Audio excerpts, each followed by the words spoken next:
Ya. Entonces, bueno, buenos días.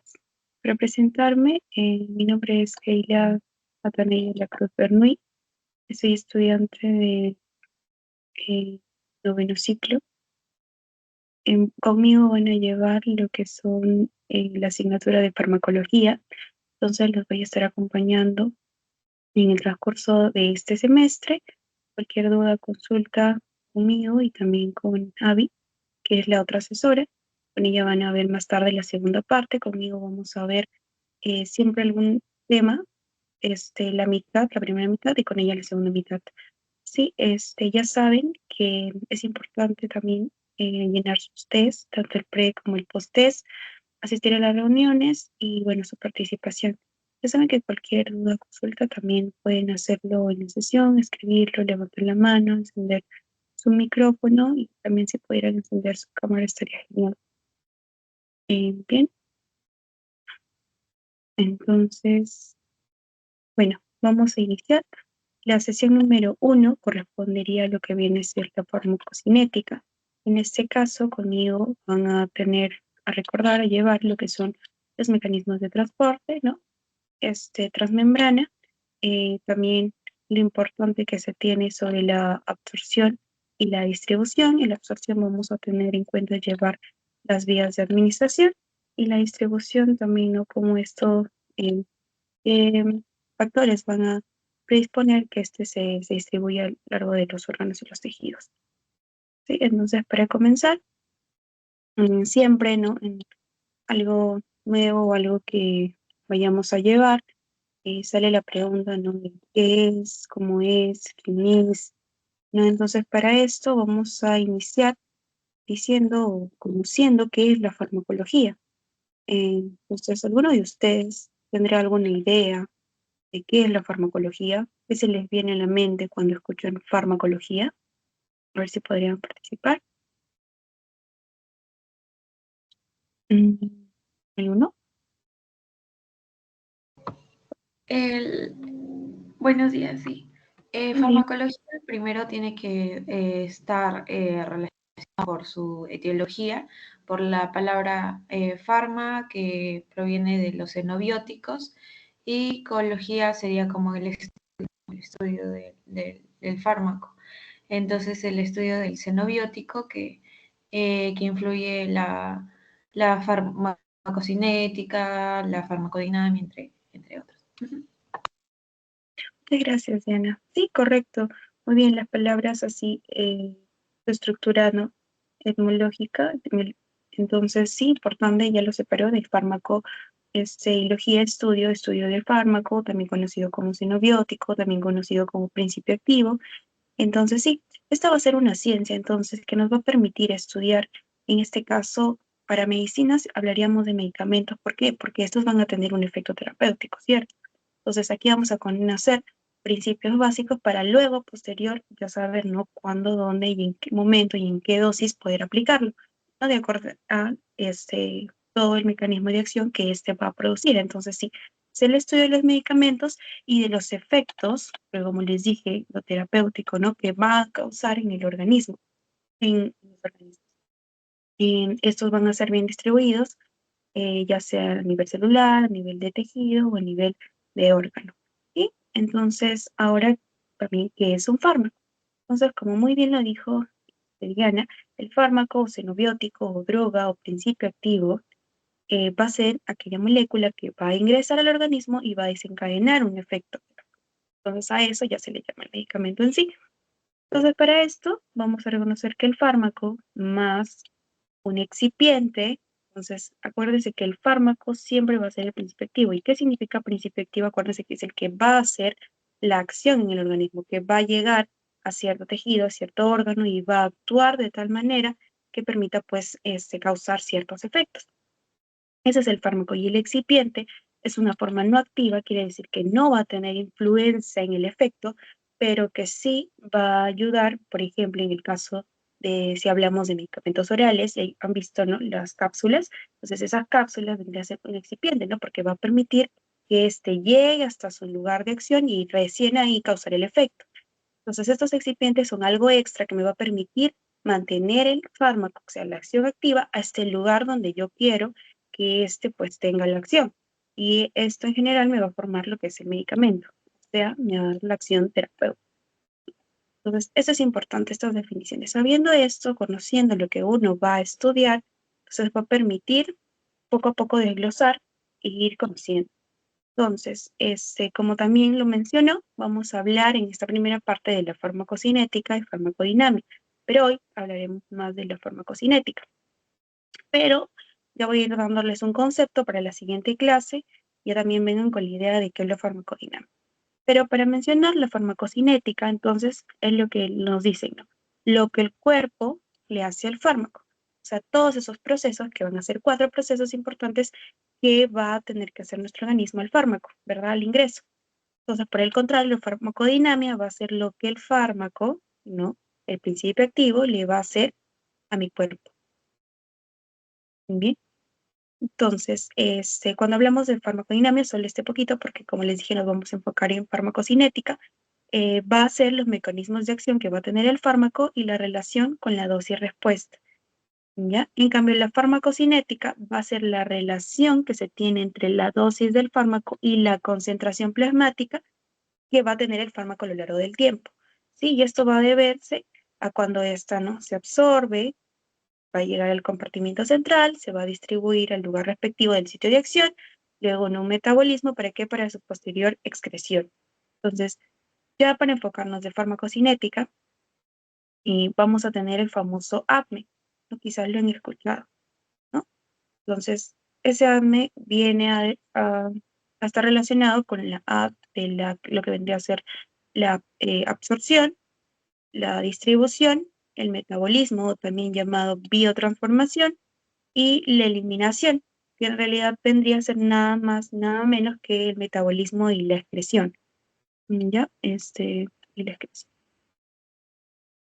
Entonces, cuando hablamos de absorción, quiere decir que es la llegada, o bueno, por donde se va a administrar este fármaco hasta lo que vendría a ser el compartimiento central. Entonces, el lugar de administración, ¿no? Porque en absorción vamos a tener que hay diferentes vías. Tenemos vía oral, vía tópica, inhalatoria, ¿no? Parenteral, enteral, dérmica, etcétera. Entonces, es el lugar de administración, sitio de administración hasta el compartimiento central.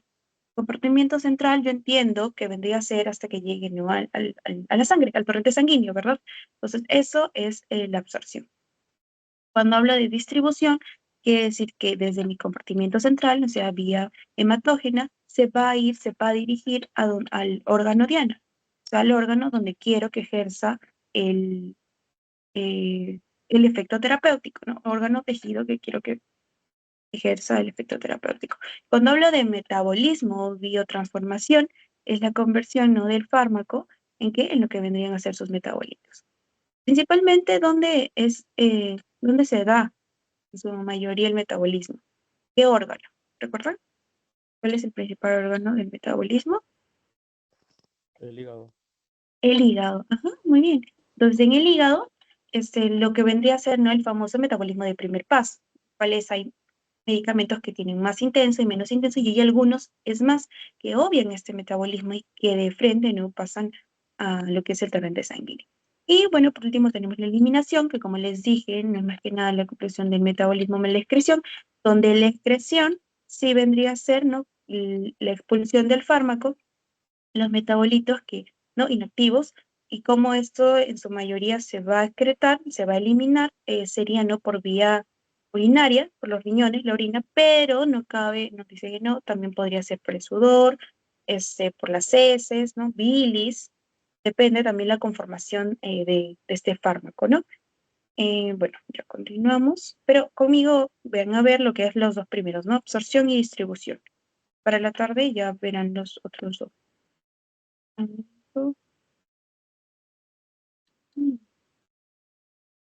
Tenía una imagen aquí, ¿de acuerdo? Ya. Entonces, para continuar, vamos a ver lo que vendrían a ser los mecanismos de transporte transmembrana.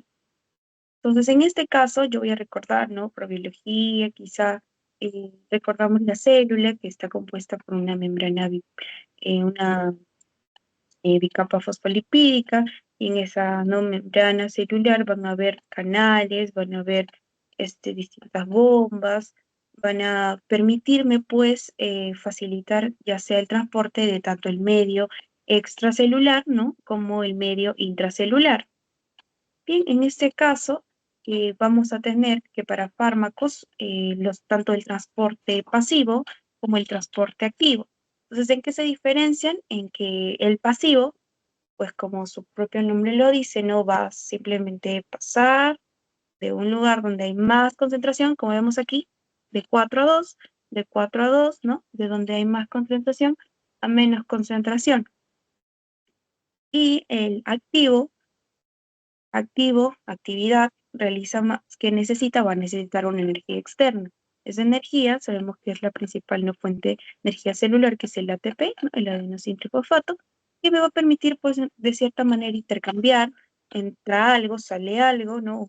Entonces, ¿cómo funciona esto? En cuanto al transporte pasivo, vamos a tener más que nada la difusión facilitada. Entonces, como les estaba mencionando, aquí va de mayor a menor. Entonces, de mayor concentración a menor concentración. Estas moléculas también pueden estar acompañadas por transportadores que vendrían a ser proteínas, que nos van a permitir también facilitar el transporte del medio extracelular al intracelular. Importante aquí, no hay consumo de energía porque es pasivo, ¿no? Solo se va a favor de la gradiente de concentración. ¿No? Y cuando hablamos de un transporte activo, entonces, como les mencionaba, esta va a necesitar una molécula transportadora porque va a necesitar consumir energía y por tanto utiliza el ATP. Permite, en este caso, si ya utiliza una energía externa, ya no solo va a ir a favor de la concentración, sino en contra, ¿no? O sea, en contra de la gradiente de concentración, gracias a esta energía. Muy bien, entonces hasta ahí algunos mecanismos del transporte transmembrana. Ahora, es importante para hablar de lo que es la absorción, conocer distintos factores. Entre estos tenemos a lo que es el pH, ¿no? El pH, como les mencioné, el fármaco es una molécula. Estas moléculas tienen un pH, nuestros organismos tienen pH, ¿no? El estómago tiene un pH ácido, el intestino pH básico, y esto es importante, porque más que nada, ¿no? En el estómago y en el intestino, estas vías de absorción son importantes. Entonces, acuérdense que el estómago ácido, ¿no? De 2, 3, y el duodeno más alcalino, que quiere decir que es mayor, ¿no? A 7. Entonces, para recordar quizá el pH, cuando tengo un pH neutro, hablo de un pH de 7, cuando hablo de un pH ácido a un pH menor a 7, ¿no? Ácido. Cuando hablo de un pH básico, hablo cuando es mayor a 7. Bien, mi escala del pH va del 1 al 14. No se olviden, la escala va del 1 al 14. Entonces, como les dije, el punto intermedio es neutro 7, menor a 7 es ácido, mayor a 7 es básico. Entonces, como les estaba diciendo, el ejemplo de absorción, cuando hablo de pH ácido, hablo del estómago. Y cuando hablo de un pH básico, hablo de los intestinos. En este caso, por ejemplo, el duodeno, ¿no? Un pH básico. Teniendo eso, entonces voy a explicarles, porque les puse preguntas en el TT sobre esto, porque a veces han preguntado, ¿no? Cómo este pH va a influir en lo que vendría a ser la absorción del fármacos. Entonces, yo tengo aquí lo que vendría a ser mi molécula. En este caso, tengo un ácido débil. Bien, este es mi ácido débil. Mi ácido débil, que al ingresar se va a ionizar, quiere decir, ionización quiere decir que va a presentar carga, ya sea positiva, que sea cation, o sea negativa, que sea un anión. ¿Ya? Entonces, si les preguntan, ¿no? O quizá les escuchan su teoría, positivo, cation, negativo, anión. Entonces, cuando yo digo que mi ácido débil se ioniza, quiere decir que se va a cargar. Ahora, ¿cómo se va a cargar? Pues ya aquí vemos, ¿no? En anión, y libera lo que vendrían a ser los hidrogeniones. Ahora, importante aquí recordar que también fue pregunta de examen, ¿no? Cómo el fármaco es absorbido, y es absorbido en su forma no ionizada, quiere decir que no está cargada, ¿no? ¿Qué vendría a ser entonces tal cual entra, cual ingresa? Pero cuando ingresa, se va a ionizar, entonces ya no va a ser factible eso. Para eso se tiene que volver a no ionizar, ¿cierto? Entonces, si ya se ionizó, si ya se cargó, ¿qué tiene que pasar? Volver a su forma no ionizada, no cargada.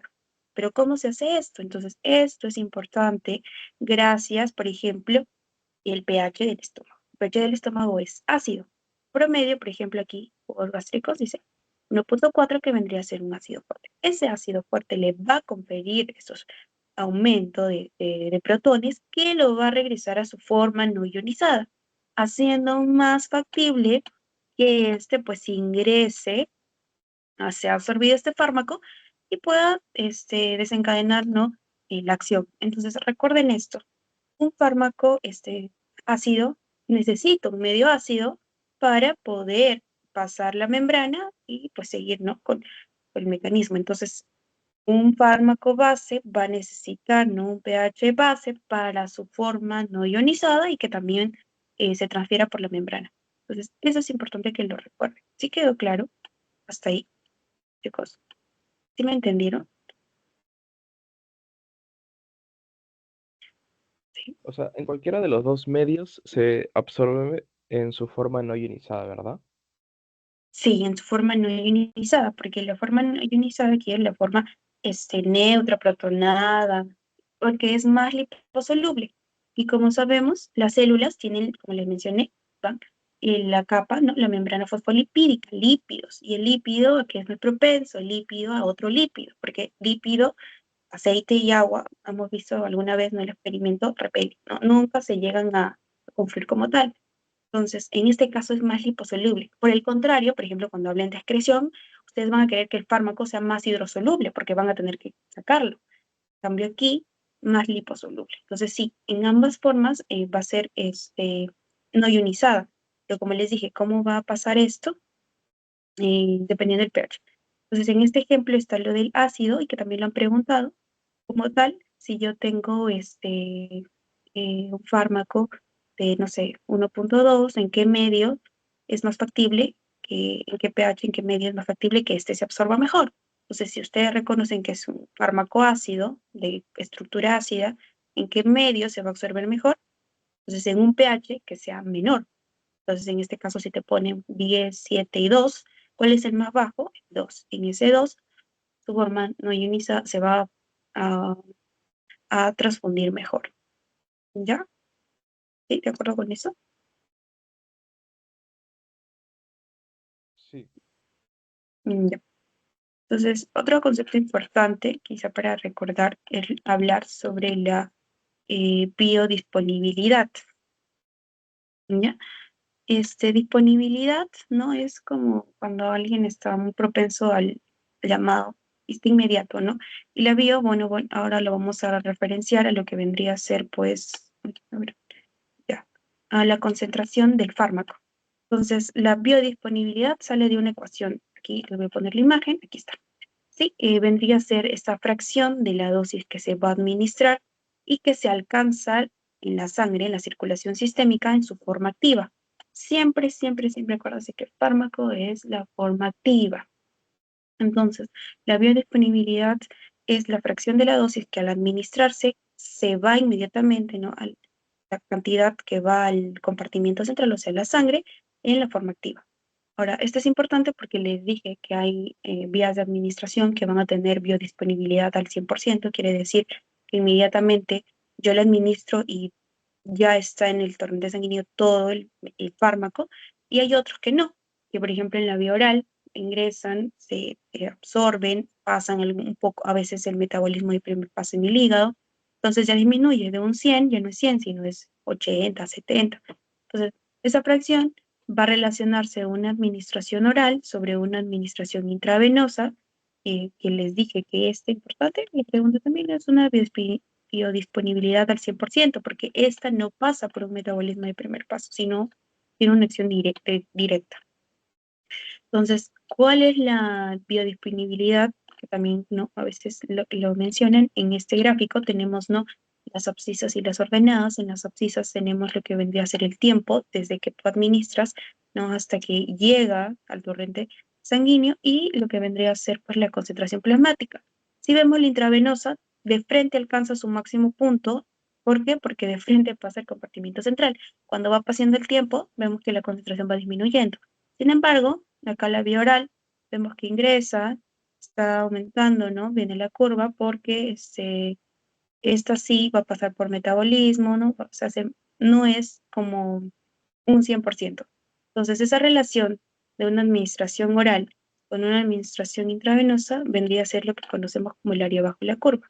Y el área bajo la curva vendría a ser la biodisponibilidad, ¿sí? Que se va a dar determinando estos dos puntos, la concentración con el tiempo.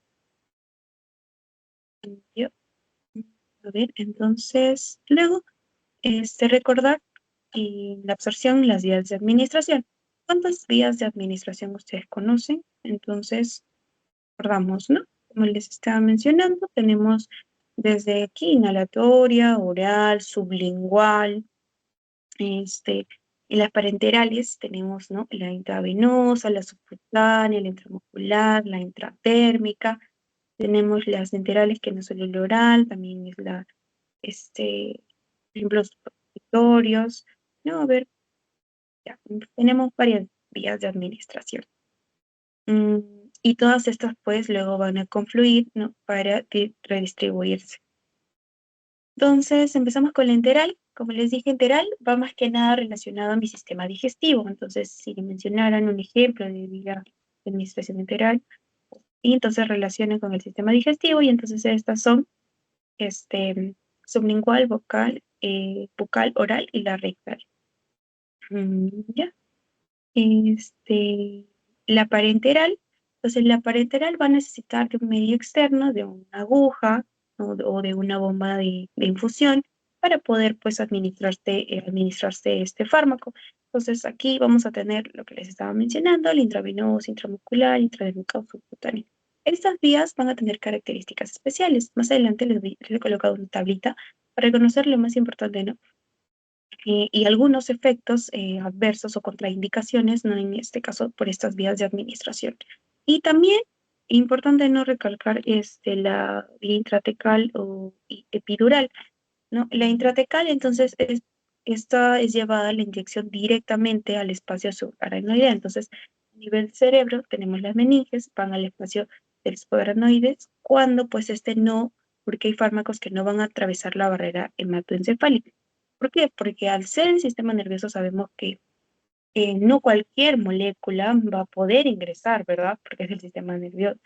Entonces, hay, por ejemplo, la glucoproteína P, que también les voy a hablar un poco más adelante, mecanismos que cada vez que puede ingresar algo, lo vuelve a sacar. ¿Por qué? Porque sabe que no corresponde al sistema nervioso. Entonces, los medicamentos por manera de administración intratecal van de frente al subaracnoideo, entonces ya no necesitan pasar por la barrera. En el caso de hay alguna infección, alguna a nivel de las meninges, ¿no? Y la epidural, que quizá hemos escuchado cuando van a dar, cuando es el parto, ¿no? Es una inyección que también se brinda directamente a lo que es la dura madre, y pues esto más que nada es para para los partos. Y luego la intradérmica, que es pruebas de alergia, no más que nada, por ejemplo, no sé, el PPD para TBC, y la insuflación, que van a ser administración más que nada para a nivel de los senos paranasales. ¿Ya? Luego la transdérmica, dérmica de mi piel, entonces van a acordarse, la transdérmica, para relacionarse más que nada a parches, ¿no? Aplicados para que se absorban por este mecanismo. Un claro ejemplo vendrían a ser los parches de fentanilo, ¿sí? Cuando hay un antecedente de un dolor crónico, se le receta, ¿no? Este tipo de parches, que son los de fentanilo, entonces tienen una absorción a nivel, ¿no? De las arterias. Por vía inhalatoria, importante, ¿no? Quizás, bueno, vamos a ver el respiratorio, lo que son los broncodilatadores. Eso vendría a ser un ejemplo. Si hablamos de un efecto local a nivel de vías pulmonares, entonces sí estaría bien hablar de broncodilatadores como el salbutamol, moterol, ¿no? Para que cumplan en ataques de asma o un EPOC crónico, esa función, porque es a nivel de vías respiratorias. pero también hay inhalatorios sistémicos. Esto, por ejemplo, para anestesias generales, un ejemplo es estos biopental, quizá no, estos más que nada barbitúricos que tendrían que utilizarse para el ámbito de la anestesia, también son inhalatorios y son sistémicos porque pues no es la anestesia.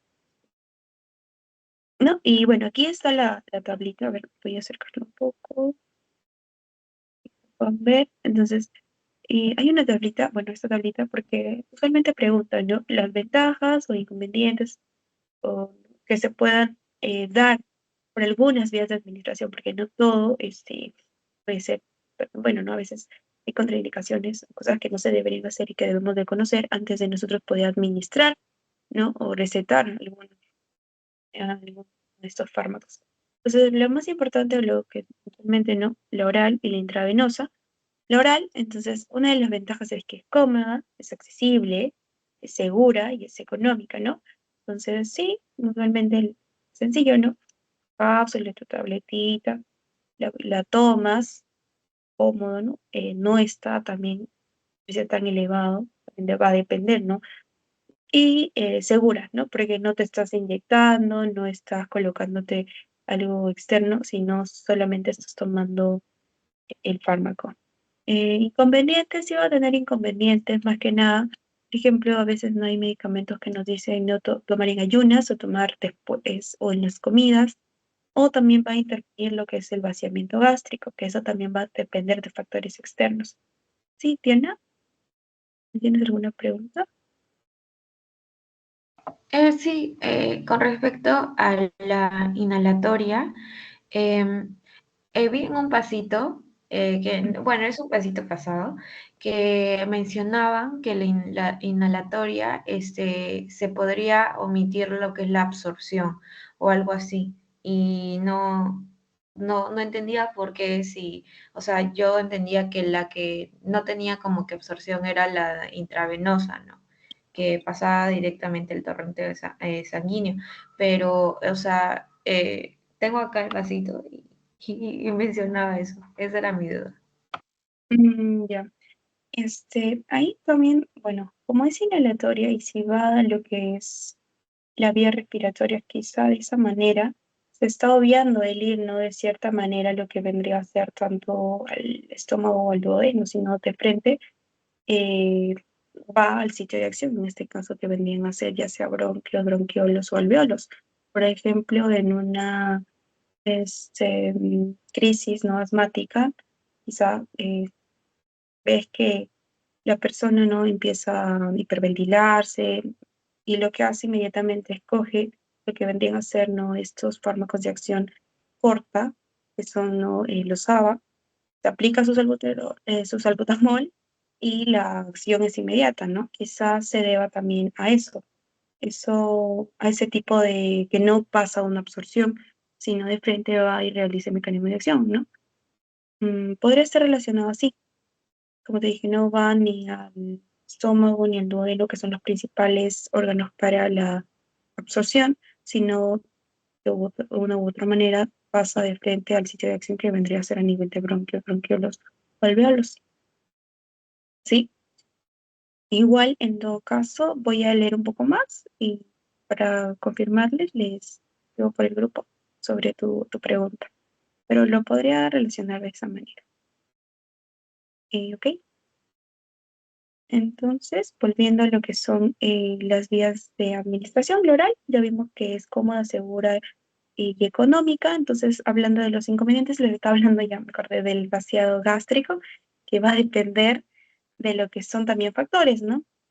Si estoy estresado, ansioso, si tomo mucho café, mi vaciamiento gástrico va a ser más lento. Y si mi vaciamiento gástrico es más lento y yo necesito, o ese fármaco que yo estoy tomando, necesito una absorción rápida, porque si está mucho tiempo ahí en el ácido, el pH del estómago, pues va a perder algunas propiedades, entonces va a perder, ¿no? Concentración y puede perder también, ¿no? Efectividad luego. Entonces esas cosas también van a influir a que eh, produzca ¿no? cierto efecto terapéutico. Cuando hablamos de intramuscular, entonces no, esto va más que nada recomendado cuando son suspensiones de tipo leosa, una subcutánea, Estas suelen ser más lentas, una opción más prolongada, su mecanismo de acción, pero pues puede también ser de cierta u otra manera irritante. Este es un ejemplo de subcutánea, la insulina, cuando se administra por vía, por esta vía. Luego tenemos la otra que es la intravenosa. Entonces esta, como mencionó Diana, esta es una de las que alcanza su biodisponibilidad al 100%, ¿no? Pero porque esta no pasa el metabolismo de primer paso que les dije, por eso es que llega directamente al torrente sanguíneo, no va, ¿no? Por la circulación central, llega, ¿no? A la circulación porta al hígado y de cierta manera se metaboliza un poco, no, esta de frente va. Es por eso que esta puede ser utilizada, ¿no? En situaciones de urgencia o emergencia, porque produce una rápida acción. Ahora, los inconvenientes o lo que no se podría dar no es que se pueda uno quizá intoxicar si no va en las dosis adecuadas o si influyen otros factores, ¿no? Eso va a depender también del contexto en el que yo voy a administrar de esta manera. Entonces, eso en cuanto a absorción en las vías de administración. ¿Sí? Ahora, la distribución. Entonces, como les dije, la distribución ya era de mi comportamiento central hacia donde yo quiero que sea el efecto, ¿no? Entonces, o sea, tejidos, órganos, etc. Entonces, en este caso, voy a tener una fase inicial y una segunda fase. En la fase inicial, muy importante recordar la vascularización del órgano. Entonces, voy a agrandar, la pueden observar. Aquí es importante recordar entonces la circulación. Al ingresar, mayormente a dónde va a ir, si hablamos de una vascularización central, va a ir a órganos que tengan mayor perfusión, mayor irrigación sanguínea. ¿Y cuáles son esos órganos principalmente? Pues van a ir, ¿no? Al cerebro, al corazón, al riñón, hígado. Eso es en un primer instante, ¿no? Entonces, a eso hace referencia. El gasto cardíaco va a estar relacionado la proporcionalidad que reciben pues, los órganos con mayor irrigación. Y en la segunda fase, pues van a estar también órganos con menor irrigación, como tenemos, ¿no? Músculo, hueso, la piel, a nivel gastrointestinal. Ahora, en la segunda fase, importante relacionar con la unión a las proteínas. Entonces, también coloqué una pregunta relacionada con esto.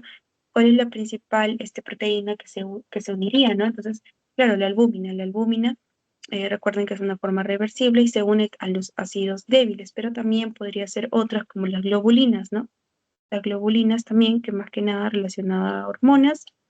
Y eso, respecto a la unión de proteínas plasmáticas, también va a depender del tamaño molecular, ¿no? Una molécula más pequeña va a ser mejor distribuida, absorbida, distribuida que una molécula de mayor tamaño, ¿sí? La liposolubilidad, lo que le estaba mencionando, ¿no? Mientras más liposoluble en este caso también va a ser la administración y la distribución de ciertas moléculas eh, al momento de distribuirlas, al momento de repartirlas a su sitio de acción. Luego, hablamos sobre los compartimientos farmacocinéticos. Entonces, estos compartimientos farmacocinéticos vamos a tener que son un central. ¿Por qué central? Porque va a ir a los tejidos bien irrigados. Entonces, acuérdense que los tejidos bien irrigados, ¿no? A nivel del sistema nervioso central, a nivel del corazón, tenemos a nuestros riñones, ahí. Ahora, cuando hablamos también de el periférico superficial, ese va a ir a tejidos que están menos irrigados. Entonces, tejidos menos irrigados tenemos a mi huesito, a mi músculo, ¿no? Quizá gastrointestinal, y luego tenemos uno más que vendría a estar relacionado con, a ver,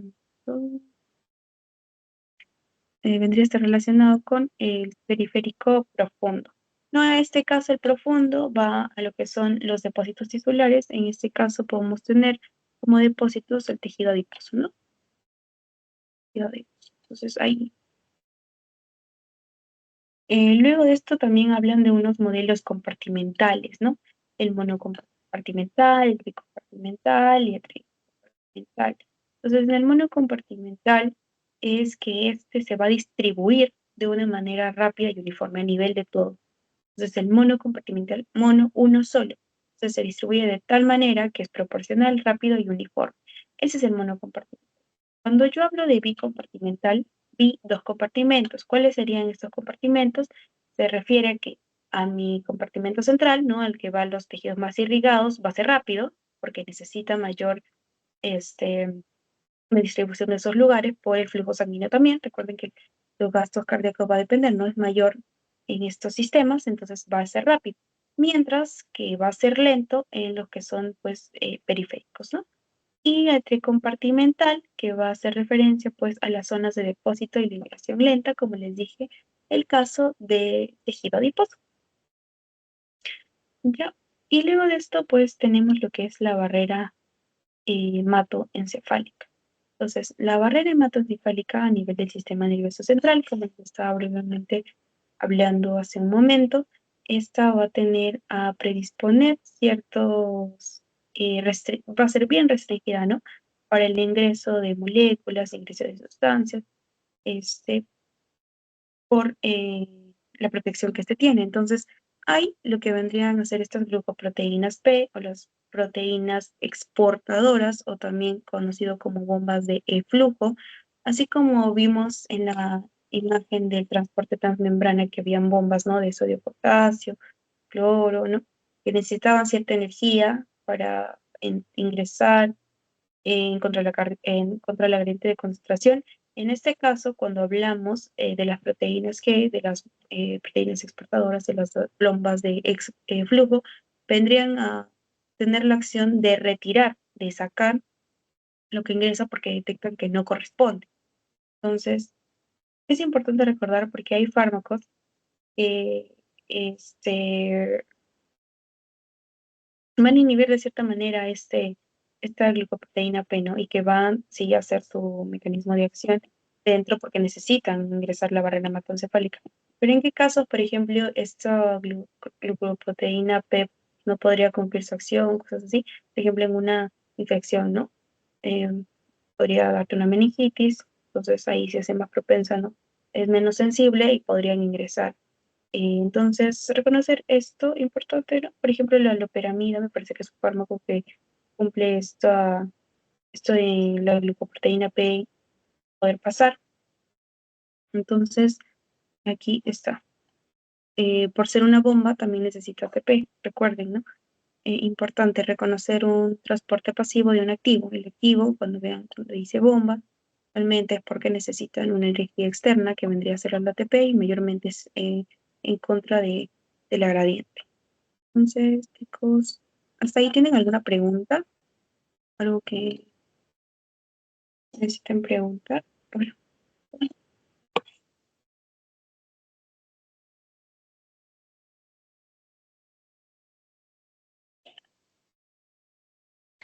Sí, con respecto a la unión a la proteína, el fármaco ingresa y se va a unir a lo que es la proteína para su transporte, pero ese no hace efecto, ¿verdad? Sino tiene que estar libre para que recién.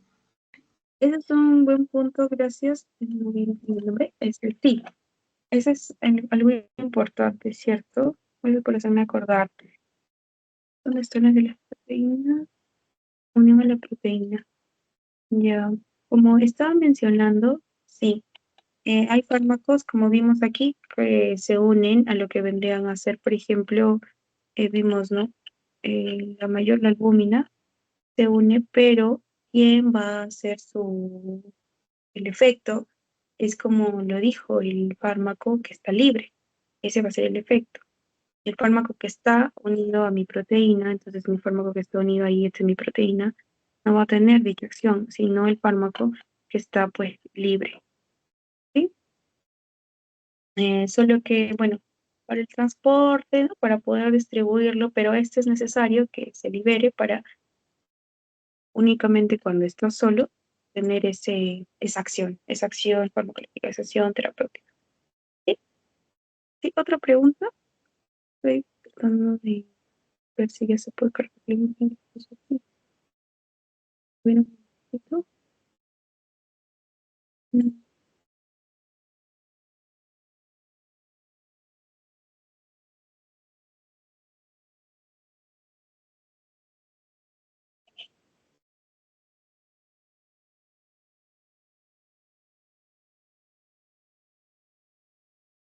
No se puede mostrar, qué raro. Bueno, pero básicamente la imagen que había colocado aquí hacía referencia, ¿no? A cómo este mecanismo, a ver, voy a tratar de...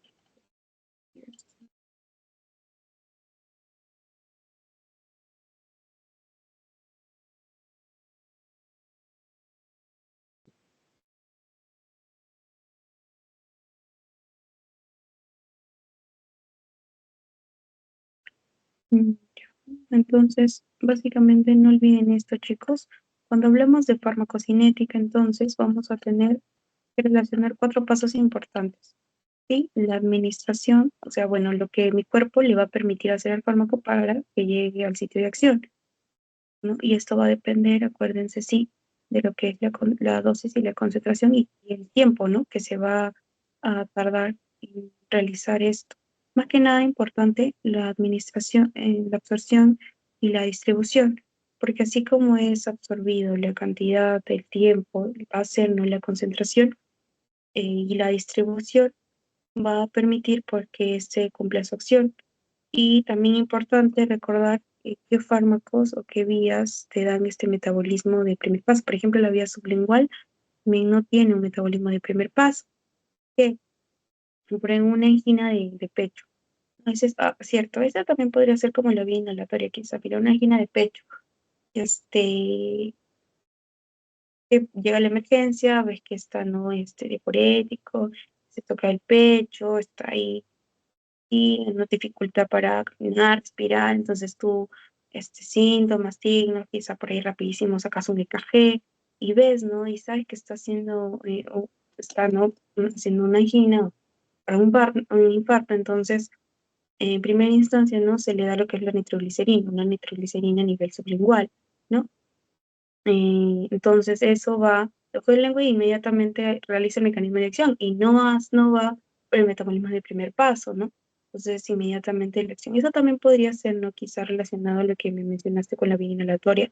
En el caso de los ABA, el salbutamol, también cumple esa acción, ¿no? Es inmediata, que queremos que sea inmediata, imagínate, porque si no, esa crisis no puede desencadenar un shock más adelante o hay un infarto y mm, entonces eso. Y bueno, entonces yo sí tengo algunas preguntas, les voy a colocar aquí ahorita para resolver aquí. Entonces, con la primera, ya, a ver, aquí está. ¿Qué vía se utiliza para administrar fármacos, bueno, agentes lipofílicos en forma de parche y evita el metabolismo de primer paso? Mira, este es otro. Entonces, hablamos de sublingual, hablamos, se podría hacer una inhalatoria de una manera, la intravenosa, pero aquí hay otra. Te está diciendo el lipofílico en parche y bueno, que evite el metabolismo de primer paso. ¿Cuál sería la respuesta, chicos?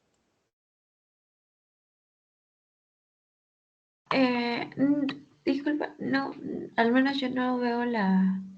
La pregunta, ¿está cargando? Ajá, Uy, no. a ver. Ay, no, ya había cargado. Ya, ahí, otra vez. Ya, sí se Sí, ve. Entonces, ¿qué vía se utiliza para administrar fármacos, bueno, potentes, lipofílicos en forma de parche y evita también el metabolismo de primer paso? ¿La tópica? No, La la transdérmica. transdérmica. la transdérmica. Ya, transdérmica. Ya. Ahora, tópica, acuérdense que tópicas son los ungüentos, son las cremas, ¿ya? Son las cremitas. Sublingual, lo que les estaba justo explicando, ¿no? Por ejemplo, en una angina, nitroglicerina, ¿no? Que también les dije que su efecto no es inmediato. La Una rectal no. Sí, sí, dime. Ay, no, disculpe. Era el fentalino, ¿verdad? El del parche.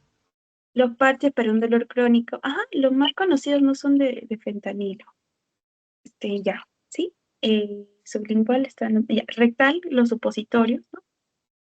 Podrían usarse, aunque, bueno, no es conveniente. La oral, la vía que más conocemos, pero esta sí pasa, ¿no? Por un metabolismo de primer paso. Y la transdérmica, ¿no? Les dije transdérmica, dermis, piel, parches. Entonces, sí, esa sería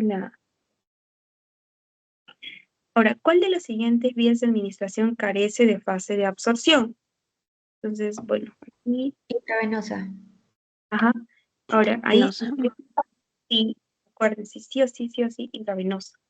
Absorción, no, directamente, o sea, 100% biodisponibilidad, ¿ya? Y la 3, ¿cuál de las siguientes afirmaciones describe correctamente la vía intramuscular de la administración parenteral de fármacos? ¿Cuál de las siguientes afirmaciones describe correctamente la vía intramuscular de la administración parenteral de los fármacos? Bueno, Disculpa, no se logra ver. Sí, está en blanco. ok, a ver un momentito, seguro va a estar demorando en cargar. Ahí está. Ya, entonces, ¿cuál de las siguientes afirmaciones va a describir correctamente la vía de administración que vendría a ser la intramuscular? Entonces, la absorción del fármaco es irregular e impredecible. Se utiliza para administrar suspensiones de fármacos de opción lenta. Sortea el proceso de absorción del fármaco por lo que se obtiene el efecto inmediato. No se puede usar con medicamentos. ¿Sí, la tiene? Sí, podría ser, se utiliza para administrar las suspensiones de fármacos de absorción lenta, porque entendí, creo que al ingresar por la intramuscular va a estar ahí en lo que es como la grasa y se va a ir absorbiendo poco a poco y esa es la absorción lenta, ¿no? Que va a ser de a poco. Ajá. Y pues mencionó que, como les dije, el músculo y el tejido son menos irrigados, ¿no? Entonces ya va a ser lento, más eso que me mencionaste, el tejido adiposo. Entonces sí, se necesita que estos sean, ¿no?, fármacos también oleosos. Si es que quiero que sea intermedia, no oleoso, o sea, lípido con lípido, va a ir, ¿no?, una administración ligera, pero usualmente se utiliza para esto porque tiene una administración más lenta, ¿no? Por eso es que eh, la intramuscular, sí, para uno que otro también va dependiendo de la conformación del fármaco. Sí, como les mencioné, si el fármaco es medio lipofílico, más oleoso, más viscoso, sí conviene administrarlo por ahí. Ya, entonces sí, chicos, está ahí. Entonces, a ver, mm, voy a pasarles el post-test para que lo puedan desarrollar. Y si tienen todavía alguna duda de estas, las podemos hacer de una vez para que ya no queden dudas.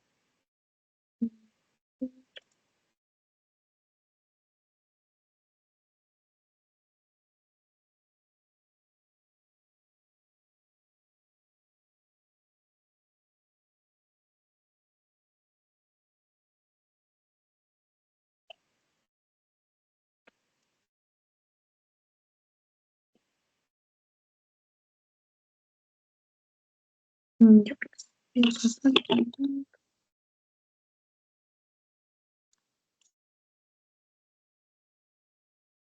Se lo paso por el chat. No sé si lo pueden visualizar.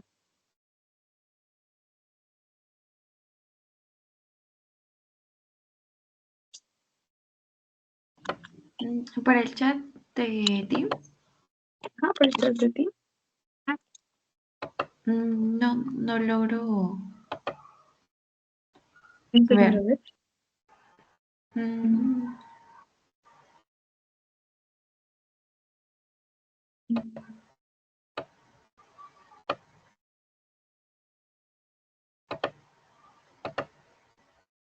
Ya, o si no por el grupo, no lo veo. Una consulta. No es relacionado al tema, sino sobre cómo podríamos nosotros lograr aprendernos tantos fármacos, porque al menos yo he visto o sea, son nombres muy extensos y recordarnos como que todo marea un poquito, así que ¿cómo podríamos aprendernos con mayor facilidad? Mm, ya. Ya, yo, cuando llevé el curso, lo hice dependiendo qué tema era. Por ejemplo, en lo que es cardiovascular, yo creo que todas las terminaciones me ayudan, ¿no? Los antagonistas, ¿no? Nifedipino, notipino, son los que terminan en pino. Entonces era así. En yecas, los sartán, ¿no? Tan, todos los que terminaban en esa terminación, lo que vendrían a ser sufijos. En ese caso, otro caso, por ejemplo, que hacía era, me gustaba dibujar gráfica y se me quedaba. Es que usualmente cada uno va a tener distintos medios, ¿no? Algunos aprendemos escuchando y leyendo, mirando, y de cierta manera accionando. Entonces, por ejemplo, cuando hablamos de anticonvulsivantes, que yo hice, ¿no? Hablamos de las neuronas, ¿no? Membrana sináptica, posináptica, los receptores. Lo que yo hice era coger hojas y graficaba y cada receptor iba, ¿no? Sí es un poco de memoria, sí o sí. O sea, no voy a decir que algunos, claro, sí se perecen en los sufijos o en los prefijos, pero hay veces que sí vas a tener que utilizar la memoria. Esa fue una manera, dibujando y graficando, por ejemplo, cuando hablamos de fármacos a nivel, los diuréticos, también dibujé ahí mi nefrona, mi glomergo, mi proximal, mi ascendente, delgada, gruesa, ascendente, ¿no? Ascendente. Igualito hice, busqué ahí canales, ¿no? Clorosodio, potasio, ¿no? Igualito grafiqué de esa manera. Los fármacos que actúan aquí son las pesticidas, aquí los, eh, los inhibidores de mineralocorticoides, ¿no? El espinolartona, entonces, ahorradores de potasio, así yo iba ahí. Entonces, podría ser así, graficando. En el caso, por ejemplo, respiratorio, no es tan grande, es pequeño también, como te dije, y ahí están, ¿no? Te guías porque mayormente, ¿no? Salbutamol, formoterol, formoterol, los SABA y los LABA. Solo tienes que diferenciar, ¿no? Corta acción, larga acción. Y luego, por ejemplo, vas a los que son los muscarínicos, ¿no? Que ahí más que nada están los bromuros, brominopatropio, triotropio. Entonces, ahí un poquito chiquito. Otro más exacto quizás para la parte de antibióticos. Eso sí, ¿no? Ahí también sí un poquito de repetición espaciada, mira. También podrían organizarse, ¿no? Interdiario, es decir, ya una hora de fármaco. Entonces, si veo que es un tema extenso de dichos fármacos, una hora de fármaco, estudio, por ejemplo, antibióticos lunes, una hora de 5 a 6. Ya. Luego me pongo a estudiar otra cosa, ¿no? Quizá patología, luego martes, repaso quizá otro curso, fisiopato, otro curso. Miércoles vuelvo a retomar más nuevamente de lo que ya estudié, implemento un poco más. Entonces, así, eso también ayudaría bastante. Y ya si es un poco más didáctica, quizá no te haces una flashcard y pones ahí antibióticos, cefalosporinas, primero, y ya la cartita, ¿no? Unos tres, o empieza, ¿no? Con dos, y te lo aprendes, y luego el otro interdiario, como te dije, le aumentas uno más, entonces tú ya te sabes los dos que he colocado y aumentas uno más. Entonces ya serían tres. Entonces ahí tienes que ir como que cuando con eso. Entonces yo le recomendaría eso para poder recordar y recordar la amplitud de estos bancos. ¿Sí?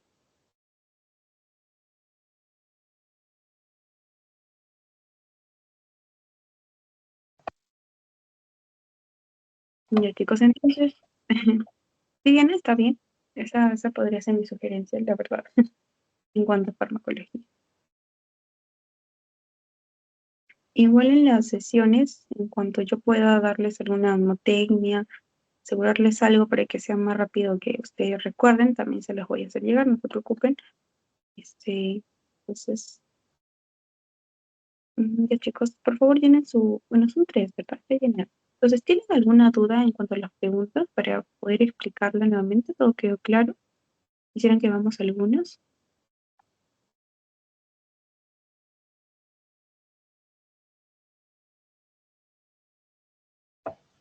A mí se me quedó claro todo lo que es vía de administración, pero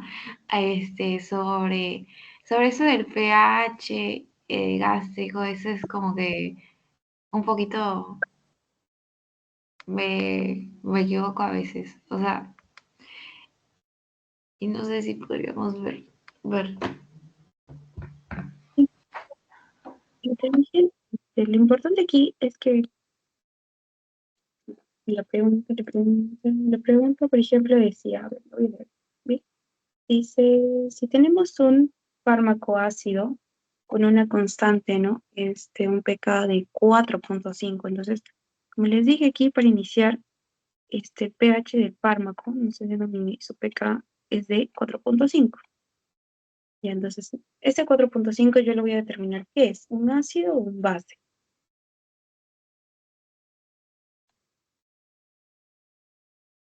Chicos, ¿qué es? ¿Un ácido o un base? Sería más alcalino, entonces sería... ¿Ya? ah, Diana dice alcalino.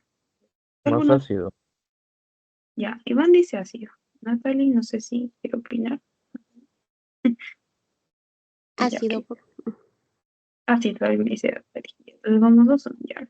Esto, mira, Diana, hay que verlo así.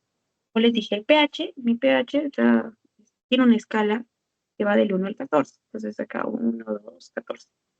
Bien. Aquí te dije que había un punto central, que es el 7. Entonces, en mi escala de disociación de pH, ¿no?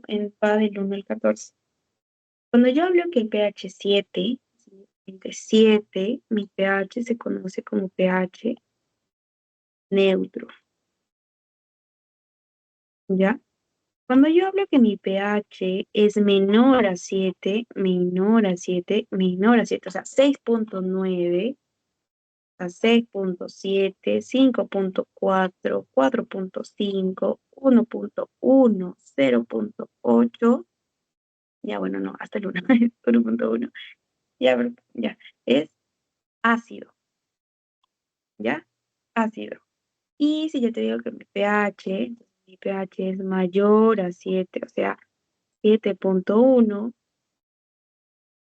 7.5, 8.6, 13.9, 14, ya, es alcalino. Ya, esto primero para recordar. Esto siempre, para todo, acuérdense, siempre, siempre, siempre.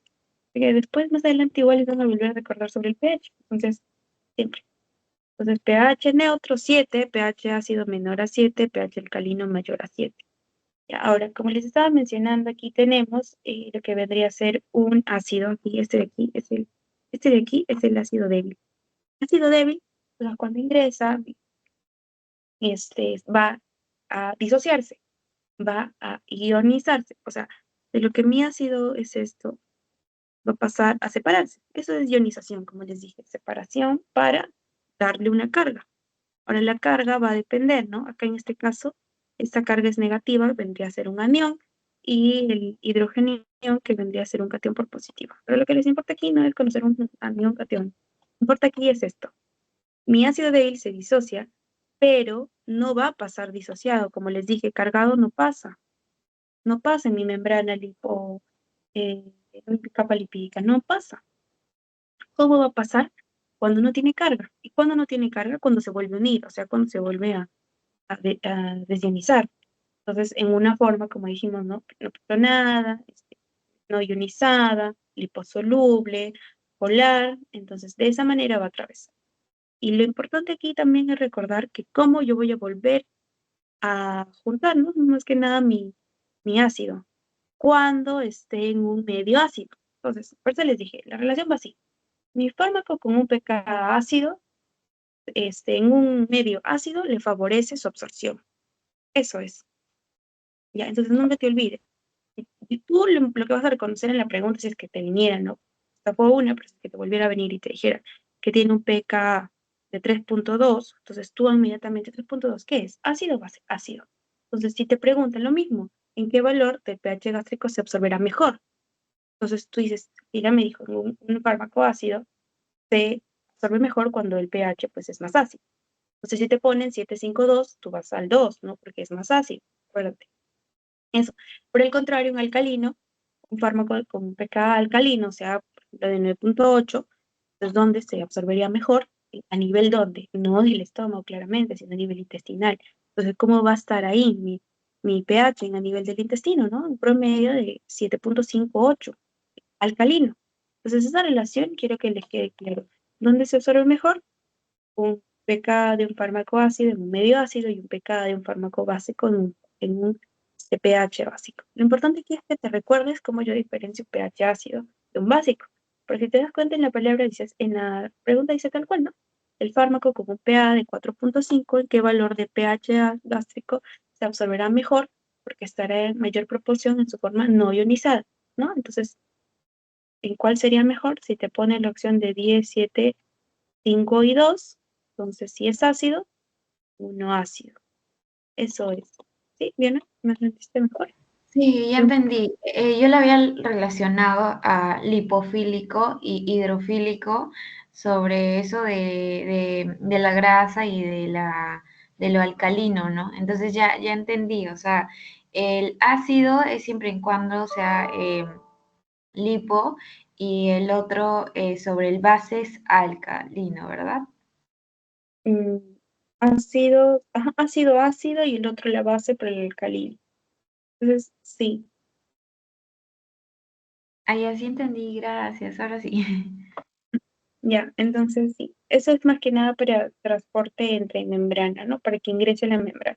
Ahora, claro, también puedes confundirte, ¿no? Por el componente que sea liposoluble. Sí, también puede ser, pero eso es independiente, ¿no? En este caso estábamos hablando netamente del pH.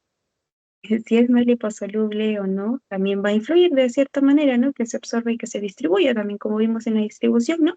Como en los compartimentos, ¿no? Se va a regir por método de irrigación, el método de liposolubilidad, el tamaño molecular, que también son factores que van a influir. Pero en este caso netamente estábamos relacionando con el pH.